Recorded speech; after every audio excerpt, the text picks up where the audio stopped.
গাজীপুর মহানগরীর একটি বাসা থেকে গলা কাটা অবস্থায় এক নারীর লাশ উদ্ধার করে পুলিশ। সে সময় তার স্বামীকেও গুরুতর জখম অবস্থায় উদ্ধার করে পাঠানো হয় হাসপাতালে।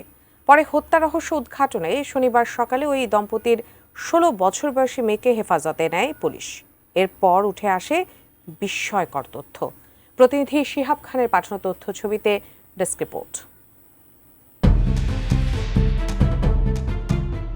গাজীপুর মহানগরীর কোনাবাড়ি এলাকার এই বাসায় রক্তাক্ত অবস্থায় এক দম্পতিকে দেখতে পেয়ে পুলিশে খবর দেন প্রতিবেশীরা।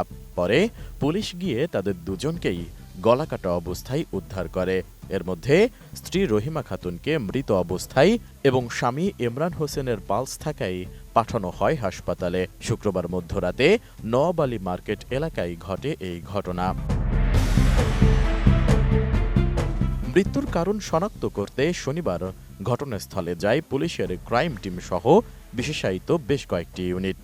এদিকে পাশের ঘরেই বন্দি অবস্থায় উদ্ধার করা হয় 16 বছরের এক তরুণীকে। পুলিশ জানায় মেয়েটি রহিমা খাতুনের প্রথম ঘরের সন্তান। RICL TMX, যুগের পর যুগ স্থাপনা থাকে মজবুত। প্রাথমিক জিজ্ঞাসাবাদে ওই তরুণী জানান, ভিডিও শেয়ারিং প্ল্যাটফর্ম টিকটকে আসক্ত তিনি। এর জন্য তার 3 বন্ধু-বান্ধবী সহ 4 জন মিলেই এই ঘরে থাকতেন। গত রাতেও 4 জনের অবস্থান ছিল এই বাড়িতে। তবে পুলিশ আসার আগেই পালিয়ে যায় 3 জন। যদিও প্রাথমিক জবানবন্দিতে এই হত্যাকাণ্ডের জন্য নিজের সৎ বাবাকেই দায়ী করেন তিনি। বিল্ডিংটা হচ্ছে একটা যৌথ মালিকানায় করা, 5 তলার ভাড়াটিয়া ছিল তারা। তো এখানে মূলত রুম হয়েছে 2টা। এখানে যে ডিসিস্ট সে এবং ভিকটিম ইমরান মানে গরুর মাংসের ব্যবসা করে, আর হচ্ছে যে মারা গেছে সে ইতিপূর্বে গার্মেন্টস কর্মী ছিল, এখন কিছুই করে না। তো তার মূলত এই ইমরানের সঙ্গে বিয়ে হয় মূলত আরও 8 বছর আগে। প্রণয় ঘটিত বিষয়ের পর তাদের বিয়ে হয় এবং তাদের যে মেয়েটা থাকে সেটা হচ্ছে 16 বছর বয়স। মেয়ে 2টা থাকতো মাঝখানে ড্রয়িং রুমে, আর ডান পাশের রুমে থাকতো রাজীব এবং বুলেট। ওরা মূলত 4 জনই টিকটক করতো, আর ইমরান এবং তার ওয়াইফ থাকতো আরেকটা রুমে। তো গতকালকে রাতে আনুমানিক 11টা থেকে 11:50 ঘটিকার সময় এই ঘটনাটা ঘটেছে বলে আমরা ধারণা করতেছি। তো সংবাদ প্রাপ্তির পর আমরা ঘটনাস্থলে আসি। আসার পরে মূলত আমরা যেই ডিসিস্ট তার মেয়ের সঙ্গে কথা বলি, আমরা তাকে হেফাজতে নেই, আমাদের হেফাজত আছে। তার থেকে যে বিষয়টা জানা যায় যে পারিবারিকভাবে একটু মানসিকভাবে সবসময় বিচলিত ছিল, কোনো একটা বিষয়ে বা ঝামেলাপূর্ণ ছিল। সেটা এখনও আমাদের কাছে মানে স্পষ্ট তো হয় নাই, ক্লিয়ার না। মানে ইমরান যার গলা কাটা সে হাত পা নাড়ছে, তখন আমরা যত দ্রুত সম্ভব তাজউদ্দিন মেডিকেলে পাঠাই।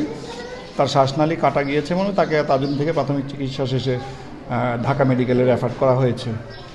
আর অত সংক্রান্তে কোনো গ্রেপ্তার নাই। যারা ছিল অন্য যে 3 জন ছেলে মেয়ে যারা টিকটক করতো তাদেরকে আমরা ঘটনাস্থলে এসে পাইনি।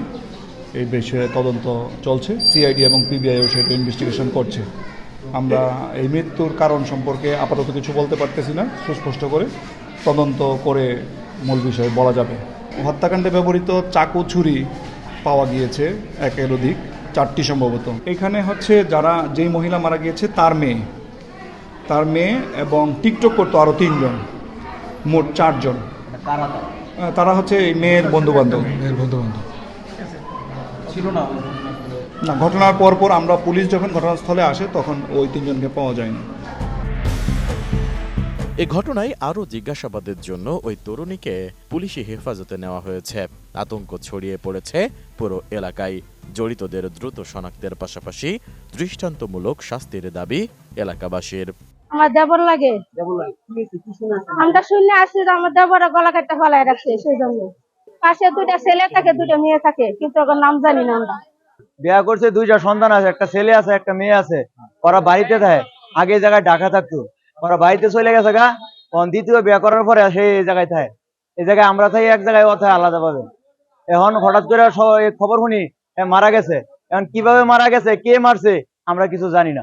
2-3 জনের মোবাইলে দেখলাম একটা ভিডিও যে 2টা মানুষ মরে গেছে, মানে রক্ত অনেক, গলা কাটা এরকম দেখলাম।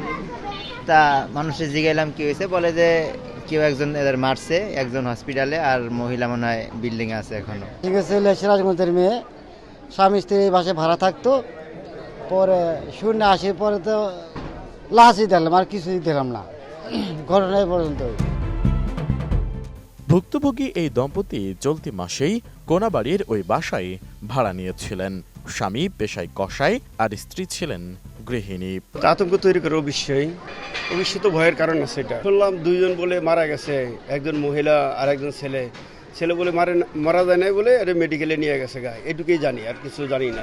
আমাদের ভিতরে ভয় তো আছে, আমাদের তো মনে হয় ঘরে ঘরে সলবাল আছে বা বউ আছে, রাস্তাপথে বাড়াইবে, কখন না কোন দুর্ঘটনা রাস্তাপথে ঘটবে এটা তো বলা যায়ও না।